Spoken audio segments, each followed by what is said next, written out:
Let's go ahead and get started. Thank you again for joining us today. We're excited to share more information with you about the application process for this year's Invest in Others Awards. First, to meet your hosts for today, my name is Jessica Donna McLaughlin, and I serve as the Vice President of Programs and Operations. This June will mark my 10th year with Invest in Others. Hi, everyone, and welcome. My name is Faith Bitterman. I am a project manager at Invest in Others. I've been with the organization for coming up on a year now, and I'll turn it over to Julia. Hi, everyone. Thanks so much for taking the time to be with us today. My name is Julia. I'm a program assistant at Invest in Others. I am fairly new to the organization, so I'm excited to get to run the presentation today, and I'll be helping to manage the chat and the Q&A. Faith will talk a little bit about that in just a moment. Excellent. Thank you, Julia. And so I'm on the next slide, you'll see our agenda for today's meeting, and then we'll get into a little bit more about the actual program. But once again, we're so grateful for your time today to participate in this webinar. Congratulations to each and every one of you for being nominated for our awards program. Your charitable work has not gone unnoticed, and we really look forward to learning more about your work through the application. And so the roadmap for today's webinar is we'll start off with a brief overview of our organization and what we do here at Invest in Others. You'll get to meet one of our 2023 honorees who you see on our screen, Ryan, and learn more about his experience and how the recognition and funding from Invest in Others has made a difference to them and their nonprofit. We'll then review the basics on how to log in and access the application through our grant portal. We'll go into a deeper dive of what's actually required in the application form and go over some frequently asked questions. And then we'll close with some key dates and an open Q&A for everyone.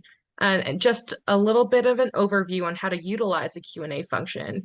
If you look on the bottom of your screen, you'll see a Q&A with a little button. You can click that and submit through there. Just letting you know that all questions are visible to all attendees unless you submit anonymously. And in that case, only staff will see your question. You also have the ability to comment or upvote a question using that feature. This will let us know if there are multiple individuals that have the same question. And then just another quick note on questions. While you can use that feature, at any time, we will hold all questions until the end, as some of those questions might be addressed as we continue with today's presentation. And then one last note, this webinar and the Monday webinar will both be recorded, and a follow-up email to all attendees with this deck and a video recording of the webinar, as well as a list of frequently asked questions, will be sent as a resource to all. And now to turn it over to Jess to discuss a little bit more about Invest in Others. Sure. So again, we're using this Zoom webinar feature for the first time. I believe you can raise your hand if you would like to participate in some of our quick polls here as well. So out of curiosity, who here had heard of Invest in Others prior to being nominated?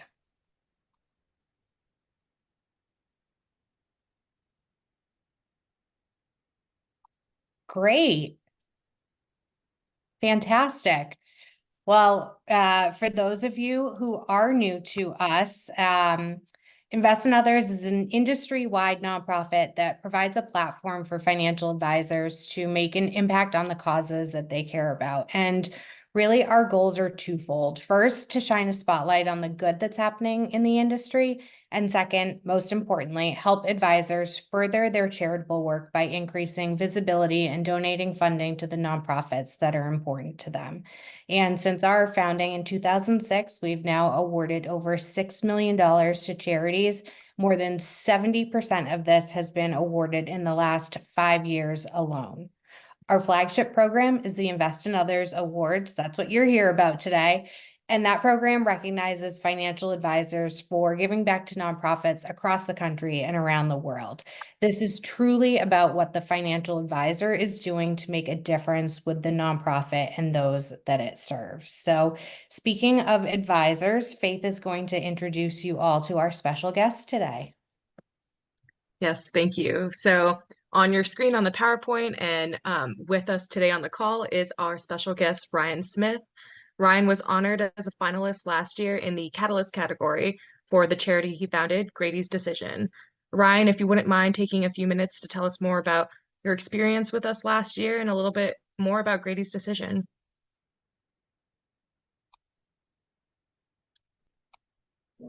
Hi, good. Can you hear me?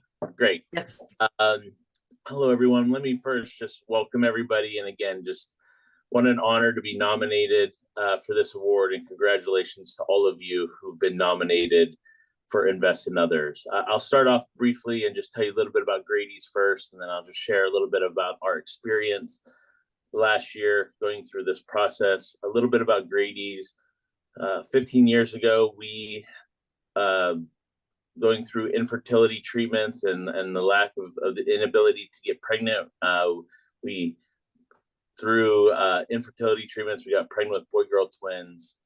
And unfortunately, early in the pregnancy, my wife's water broke and we delivered micro preemies. And it was a new experience for a new parent. You don't ever believe that you'll go into the neonatology area, and we did, and we delivered 2 twin boy girls that were just under 2 pounds. And through our experience of the NICU, we ended up losing our little boy, Grady, who our nonprofit is named after. But in the process, we witnessed a modern day miracle, and our little 1 pound, 13-ounce little daughter ended up having a miraculous comeback. And through her miracle story, and 71 days in the hospital, we were able to bring our little daughter home. And through the love and support of our community, we made it through from a lot of people who loved us. And we realized that there was amazing doctors and nurses that were out there to take care of the babies, but it was the parents who sometimes needed a friend, who needed somebody to walk their journey with them. And so right there in the hospital, we wondered if Grady's life was meant for a bigger purpose, and that is to bless other families. And so 15 years ago, we set out on a goal to just hopefully bless one other family. And 15 years later, and $3.5 million later, and 3,500 families later, we've been helping walk the journey of many NICU parents throughout our little community and throughout the United States as they have babies in the hospital. And so if you want to know more about that, you can go to our website at Grady's Decision and find out more of the great work that we're doing. But like many of you, probably a year ago, I sat in your same seats, unsure of what this whole thing was about. Was this really real? How do I walk this journey? I don't even know what category I'm supposed to go through. And so it was a lot of questions, and through the great staff at IAO and asking a lot of different important questions, walked me through this journey. And the experience of this has been life-changing, not only for me, but also for my daughter, who's now 15 years old and who I got to take to Boston last year. And it is still a highlight of our year and will continue to be, as we hope to come back each and every year to celebrate with all of you who are able to make it to Boston and as a finalist. But we were able to receive a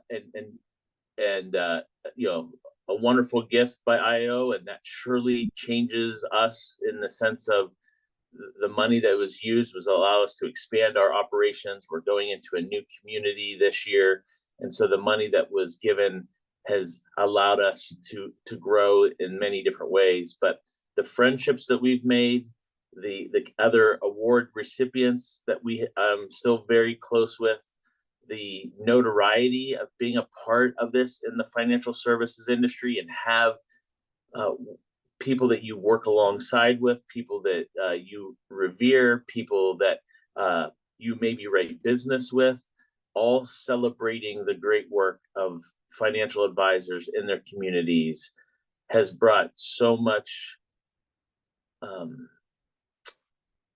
joy in my life, friendships in my life, and has put Grady's Decision on another plateau that we wouldn't have been able to get there without Invest in Others. And so I'll be a huge supporter of IIO for years and years to come. And look forward to helping support this organization and the great work that they're doing by pouring into advisors as they pour into their communities. Thank you so much, Ryan.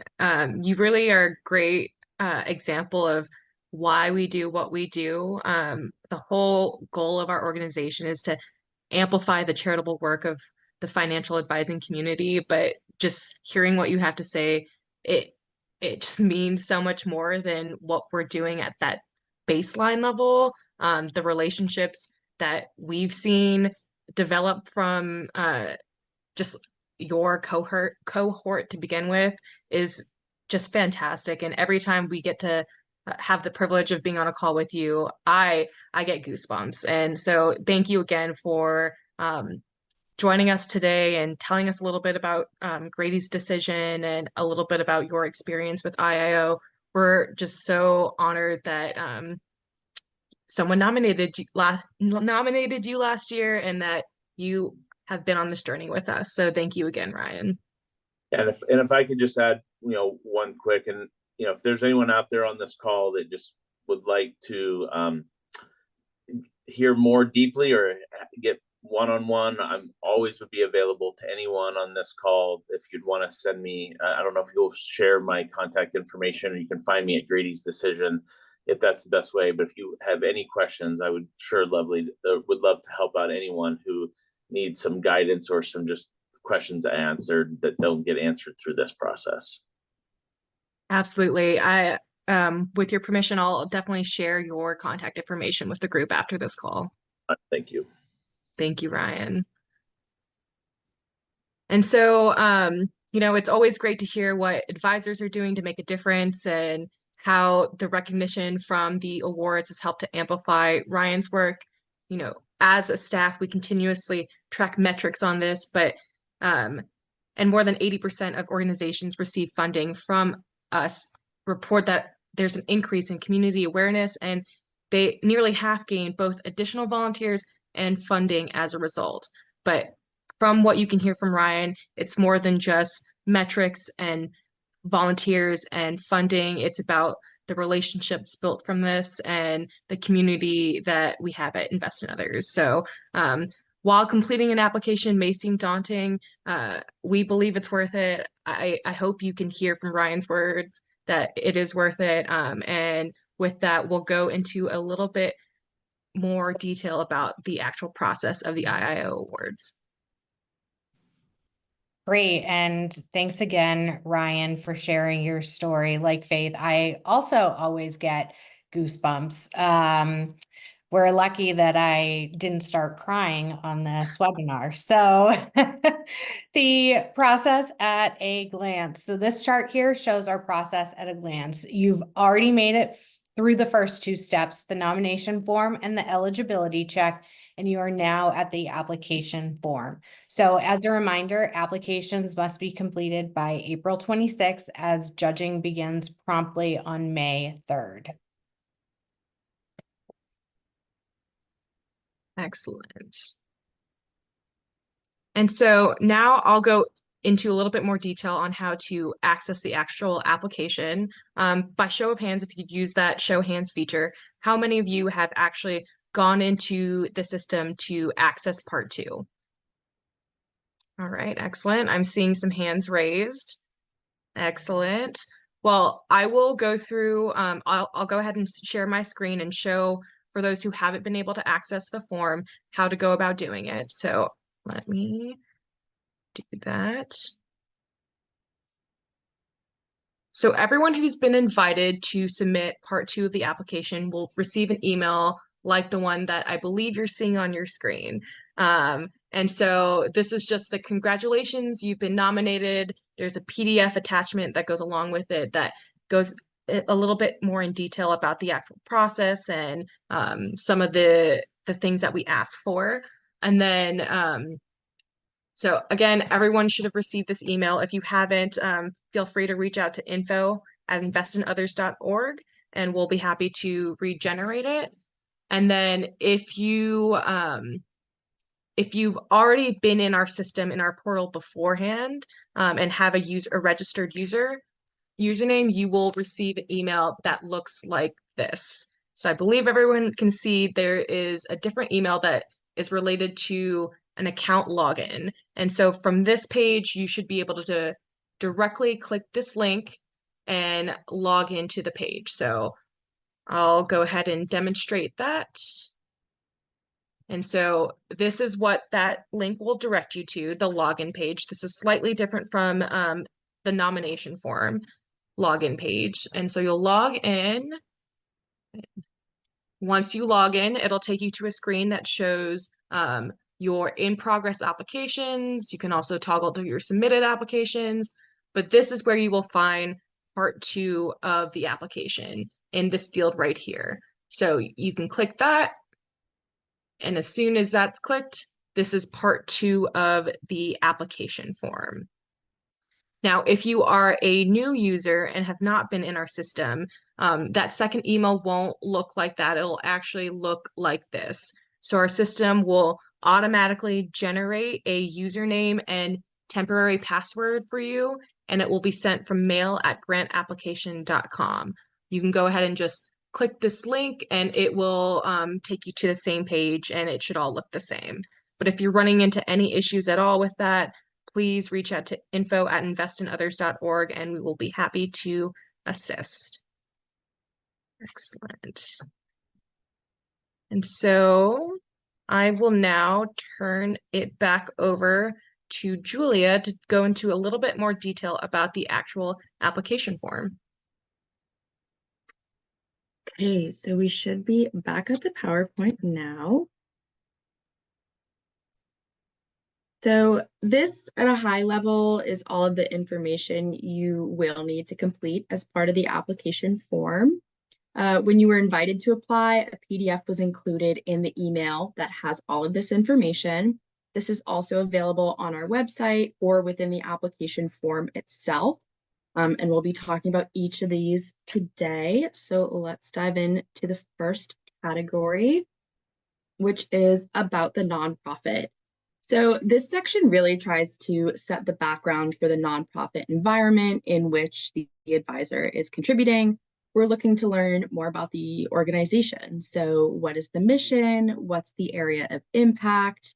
For example, is the nonprofit focused on education or is it health and wellness? You'll also have the ability to add a subcategory. So a more specific area of impact. Again, if the broader area is health and wellness, perhaps the subcategory is cancer research. We also are looking to understand what need does the nonprofit address. For example, is the nonprofit trying to close a gap in financial literacy or raise funds for an under-researched medical condition? So this is related to the overall mission, but is usually a bit more specific. We'll also ask for some key numbers and metrics, numbers served annually and since the nonprofit's inception. We're going to look for a description and demographics of population or populations served. If the nonprofit doesn't track the metrics we're asking about on the application, no worries. We just ask that you have the organization give us a best estimate. There are optional response fields in this section of the form should you wish to offer, any additional explanations or let us know that the numbers you're providing are estimates. There's also an option to select not applicable under the demographics in the event that your organization doesn't track to this level of detail. We're also going to ask for the annual operating budget, annual expenses, number of board members, FTEs, and volunteers. Again, this just helps to provide context to the advisor's contributions. I will add that most organizations are required to file a 990 annually with the IRS. And these are all numbers that appear on the first page of the long form. So your 990 will be a great resource to consult these numbers. I will hand it over to Faith to talk about the advisor section. Thank you, Julia. So the questions about the advisor are responses that will be most closely evaluated by the judges. So these are really important to complete comprehensively. Moral of this story, don't be shy. This is your opportunity to brag about your involvement with the nonprofit, and this is really your time to shine and show our judges your impact with the organization. So some of the things that we're looking for: hours per month. So we're looking per month, not per week or per year. If you don't have an exact time, use your best estimate. If your work comes in ebbs and flows and you put a lot of time in earlier on in the year, feel free to kind of cumulatively add it up and divide it by 12, just to have a better, more comprehensive look at the year as a total. We also ask for any leadership positions and the dates of service you've had. So say you've served on the board of the nonprofit or a committee, maybe you've served as an officer. There are also some yes and no questions about whether you currently serve on the board, if you've previously served on the board, or if you've started the nonprofit. Another thing that we look into are volunteer duties and responsibilities. So this is a drop-down field, and you're able to select as many that fit the bill. So on your screen, you can see the many different options. If you provide any pro bono financial planning or investment management services, we ask that you take the time to briefly describe them. We understand that depending on your firm, you might not be able to provide these services, and this is not a make or break situation. We're just trying to get a good idea of your involvement with the nonprofit and what you've contributed to that organization. And, we recognize that individuals contribute in many different ways. We just want to get a good idea of everything that you've offered. And then personal donations in the last 3 years. While we understand that this may not be information you want to disclose, you're definitely not being evaluated on how much you've given. This is really just to look at whether or not you are personally invested in the work of the nonprofit. And if you're not comfortable disclosing the exact amount, you can go ahead and put a 1 and add a note in the open response box. And then a note about non-cash. This is the value of supplies or equipment you've donated to the nonprofit. So, for example, say you bought new soccer nets, you can list that there. Or did you buy backpacks for the organization? Go ahead and list that there. If you're assisting in any fundraising capacity, you can list how much money you've personally raised in the last 3 fiscal years. Again, this is not a make or break situation. We're, again, just trying to get an idea of your contributions to the nonprofit. And if this is one of the pieces that you're really heavily involved with, please try to focus on the funds you've directly raised, not all the money raised by the organization in a given year. Again, you have the option to use the space below to add more added narrative if one single short answer is not enough. And then we asked for the advisor's story. So these are 4 open-ended questions, and this is, again, your opportunity to brag and bring the story to life. This is a little bit more of a narrative rather than just direct metrics. So the first question is, why is this cause important to you? You don't need to tell us about the specific organization just yet. If the organization focused on financial literacy, tell us why financial literacy is important to you. So at the root of the organization, why does that cause matter to you? And why do you invest your time and your energy into this cause? The second question we ask is, what motivated you to become involved with the nonprofit? So this is now a little bit more specific to the nonprofit you were nominated for. What about this nonprofit really excited you to give back in such a big way? Why did you decide to invest your time and energy into this organization? And we ask that you don't tell us simply because a colleague invited you to a meeting. We ask that you really speak from the heart about why you continue to be involved year after year and why this matters to you. And then the third question is, how have you made an impact on the nonprofit and the community it serves? So we would really like a big picture approach to this question. So how have all of your contributions, volunteering, any fundraising, anything you've donated, how have those contributions helped move the needle, not only for the nonprofit, but for the community that nonprofit serves? And then finally, describe your proudest achievement through your work with this nonprofit. This is your opportunity to really brag and stand out. And um, we know that this can really vary from person to person and organization to organization, but this is your time to really talk about what you're proud of, what your organization is proud of that you've done with them.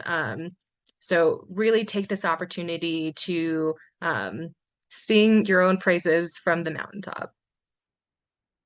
And now I'll turn it over to Jess to talk a little bit more about our different award categories. Great. Thank you, Faith. So the 5 different award categories are meant to recognize the different ways that advisors give back to nonprofits. So again, I want to emphasize that submissions are evaluated based on the advisor's work, not the needs of the nonprofit. So when selecting a category, think about how you have helped, not the type of work the nonprofit does. So of the 5 categories, Catalyst focuses on advisors who have either started a nonprofit or rejuvenated one. Think entrepreneurial and taking initiative. Ryan was in the Catalyst category. He started his own nonprofit. So you can already see a real life example of how that was a really fitting category for Ryan and the type of work that he is doing.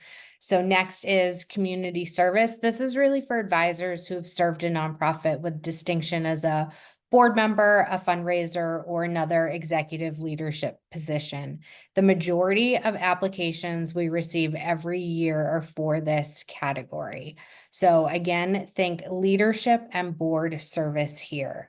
Emerging impact is our newest category. It was introduced 2 years ago to recognize rising stars. So advisors have to be 45 or younger to apply for this category. And it's now our 2nd most popular category. And really here, think about next gen leadership. Volunteer of the Year is next. This is for advisors who really roll up their sleeves and focus their time on volunteering with the nonprofit. Again, think hands-on here.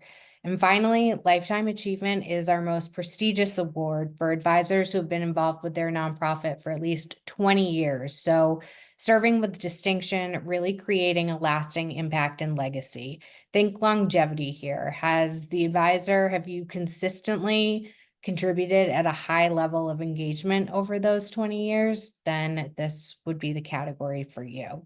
So we do ask as part of this step if you're open to being considered for other categories. It's a yes/no question. I highly recommend that you say yes. Once all the applications have been received, we review them within each category to make sure they're a good fit.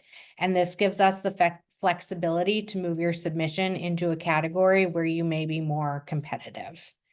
And in terms of funding, and as you think about the categories, there's no difference in the award amounts except for lifetime achievement.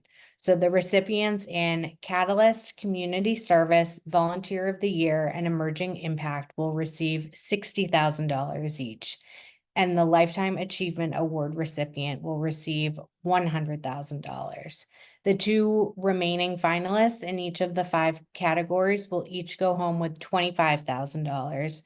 And then 15 advisors will be honored in each of the 5 categories as honorable mentions, and they receive $2,000 each for their nonprofits. So a total of 90 charities will receive $740,000 through this program alone. And as I'm sure you all know, these can be game-changing amounts of money that can really make a significant impact on the nonprofits and those that they serve.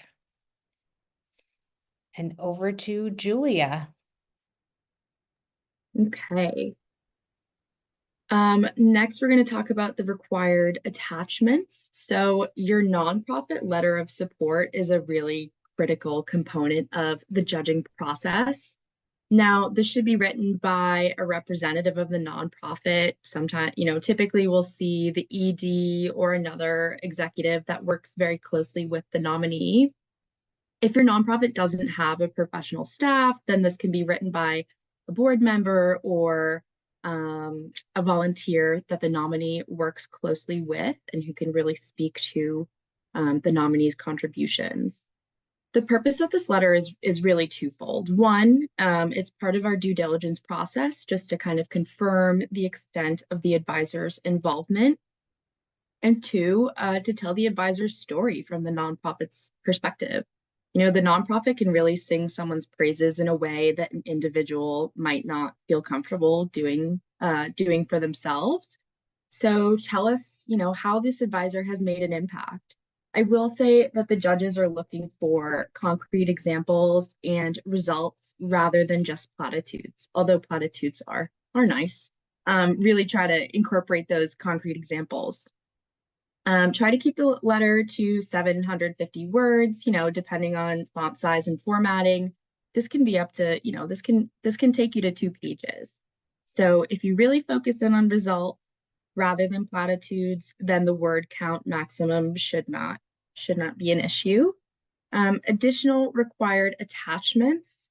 These are required, but will not be part of the judging process. So these materials are for us to get a head start if you are selected as a finalist. We ask for a nonprofit logo. You should be able to request this fairly easily from the nonprofit. The field is required. If the nonprofit doesn't have a logo, you can submit another marketing photo instead. And then we do also ask for a nonprofit marketing photo, at least one. We recommend submitting a photo that the nonprofit might use for its own marketing purposes, or perhaps of the nominee, like in action, volunteering with the nonprofit. We ask you to keep in mind, if your nonprofit works with a population that you're unable to photograph, or also with privacy considerations, again, we just ask you to submit whatever photos the organization uses to market itself. And finally, your advisor headshot. If you don't have a headshot, use what you might use on your firm's website or your LinkedIn profile photo. You can easily take a nice headshot worthy photo on an iPhone these days. So just submit something that you will be comfortable with many people seeing if it comes to that. Okay, and I will hand it off.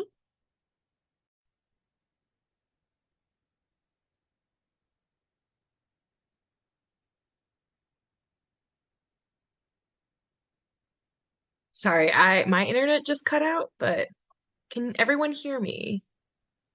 Yeah. Okay, excellent. So I will go over the judging process. One moment. Okay, so all the questions in the application have been answered, required attachments uploaded, and you've pressed the submit button. What happens next? So first, you'll receive an automated email from mail@grantapplication.com with a copy of your submission.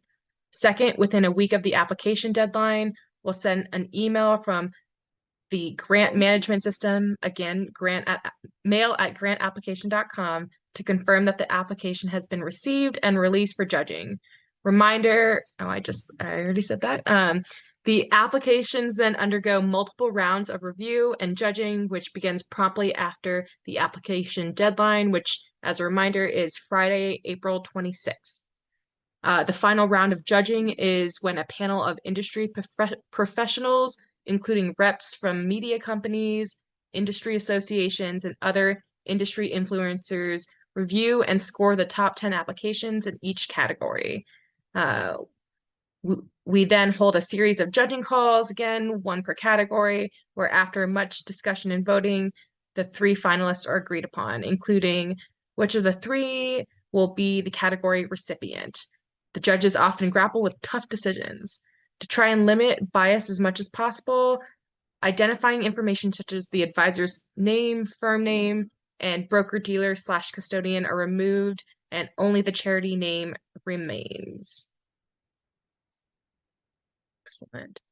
And then as far as how the submissions are being evaluated, within their respective categories, the applicants are scored on these 5 criteria: impact, dedication, contribution, leadership, and inspiration, which map to many of the questions asked throughout the application. This is why the section about the advisor is so important. Great, thank you, Faith. And judging wraps up in mid-June. If you are selected as a finalist, you will be personally notified by the end of June. The public finalist announcement this year is planned for July 15th. In addition to our marketing efforts, which includes website, social media, email announcement, press release, you will also receive tools including press release templates, graphics, and suggested language to help you, your firm, and your charity market this honor. If you're selected as an honorable mention, you'll be notified in early July prior to the public announcement on July 15th. Honorable mentions are listed on our website, and you'll also receive marketing tools. A quick note about honorable mentions. So we're able to recognize an additional 15 advisors per category as honorable mentions. Honorable mentions were also top scoring, but often just not as high as the finalists and recipient. Please, if you receive an honorable mention, don't be discouraged. It was still a very strong, very worthy application, and many honorable mentions have reapplied and gone on to be honored as finalists or recipients. So keep trying. Thanks, Jess. So our awards gala, this whole awards program culminates in the annual Invest in Awards Gala every September in Boston. We're anticipating more than 700 attendees this year, which is amazing. It's very much like the Oscars in that nobody knows who the winners are until an envelope is opened on stage.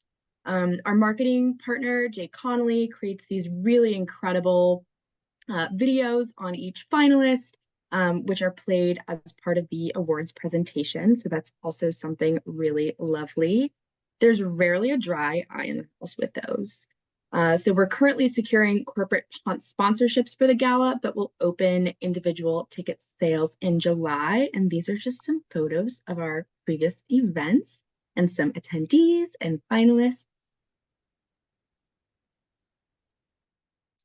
Awesome. So to wrap up with some key dates, again, applications are accepted through April 26th.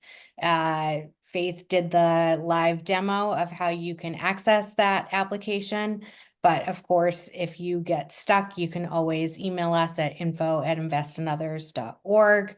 Finalists and honorable mentions will be announced on July 15th, and then the recipients will be announced at the annual Invest in Others Awards Gala in Boston on September 19th. And now we are going to enter into our Q&A part of today's webinar. Faith, take it from here.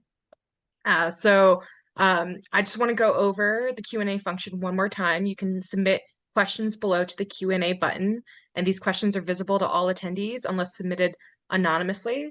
All attendees have the ability to comment on the question as well as upvote the question, which shows us that multiple individuals are asking the same question. Another reminder is that this recording, this PowerPoint deck, and a list of frequently asked questions will be sent out after the webinar is completed. And so we'll open it up now. Let me check the queue. So one of the questions we have in the queue is, do you have to be at the gala to win? So we do invite all of our finalists to the gala in September. We would love to have all the finalists there with us in person, but you don't necessarily have to be there physically in order to win the award. And then we have another question that says, can you please repeat the evaluation criteria categories again? So maybe we can just go back to that slide. You wouldn't mind, Julia?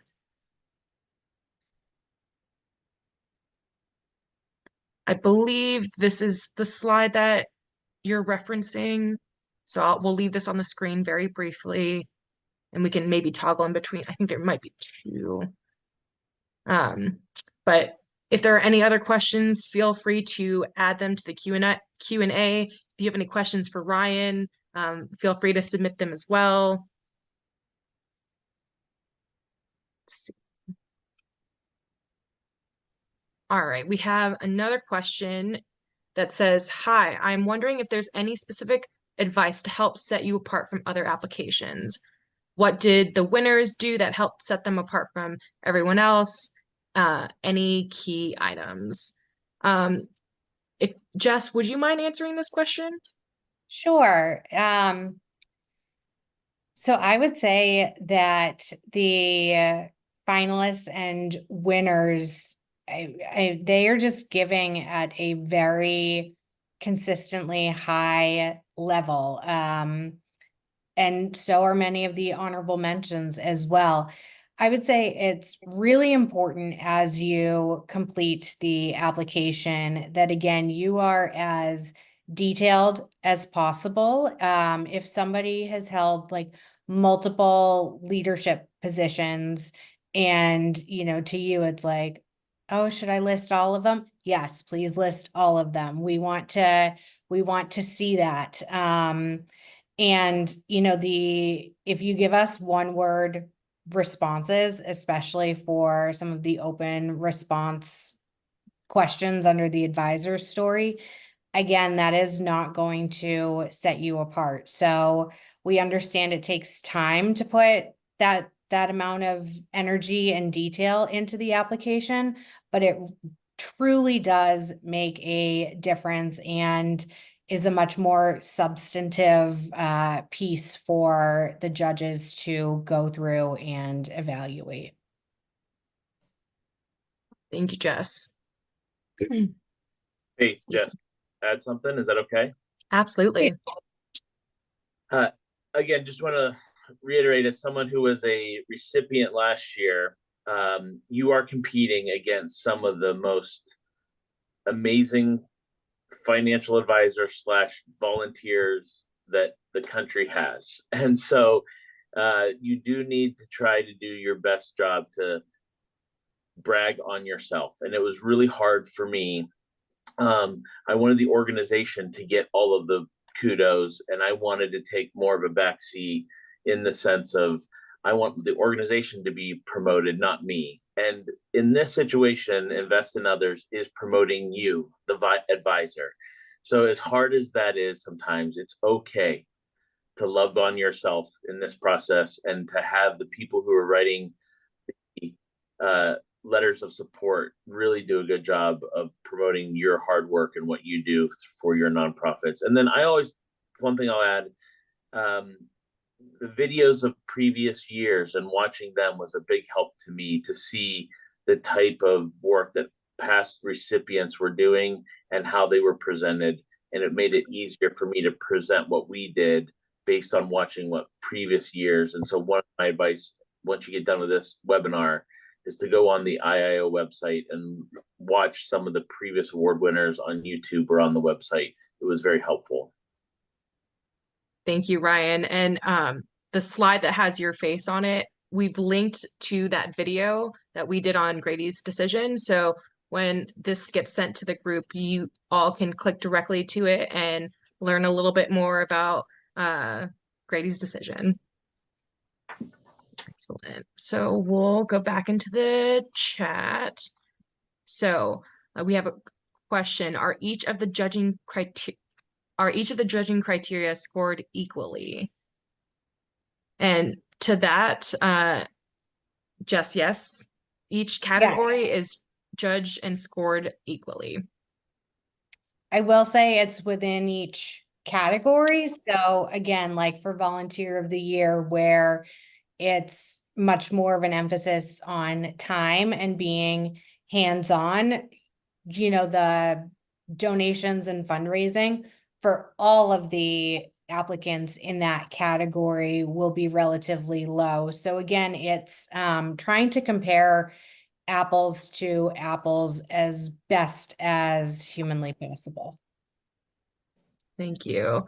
And Jess, I'm going to read this question out loud, and if you wouldn't mind answering it while I answer another question that was sent directly to us. So let's answer this one. So just confirming, we have to pick a category to submit our application. If we fit in 2 categories, how should we choose? So yes, you do have to pick one category in order to continue on with your submission. If you fit in 2 categories, really try to focus between the 2 of them on the one that, take a look at everything that you've entered into the application. You can always save and go back. So if you sort of wait and choose the award category as the last step, even though on the computer program it's not the last step, you can try to take a holistic view of it and say, like, okay, yep, I have done a ton of different leadership initiatives and I've been able to raise a lot of money. This does seem much more like community service, or, I started the nonprofit, and while I spend a lot of time volunteering because I started the nonprofit, it seems like Catalyst may be a better fit for me over Volunteer of the Year. So again, really try to get all of your information in there and then sort of take a step back and think about what category may make the most sense. Thank you, Jess. And I know that we're a minute over our time, so we'll answer this one last question before our closing remarks. So someone has asked if multiple letters of support are accepted. So we ask that you only submit what is asked for in the application, just to keep an even playing field for all invited applicants. So everything that's listed in the application, please do not submit any additional materials or videos or articles. We will not put those into consideration in reviewing the application. All right. So Jess, if you wouldn't mind closing us out while I'm going to answer one last question in the Q&A. And Perfect. Well, thank you again, everybody who was able to join us today, for your time and your questions. We really hope that you found this webinar helpful. If you have any additional questions, please visit our website, check out our FAQs, or email us at info@investinothers.org. As Faith has previously shared, we'll have a recording of this webinar available. We'll have a corresponding PowerPoint deck, and we'll have FAQs that we will be sending to you directly, but they will also end up on our website. So again, if you have any questions that come up at all, the best way to reach us is info@investinothers.org. And thank you again so much. Thank you, Ryan, for joining us today and adding some great value here. We really appreciate it. We really appreciate all of you. thank you all. Have a great weekend.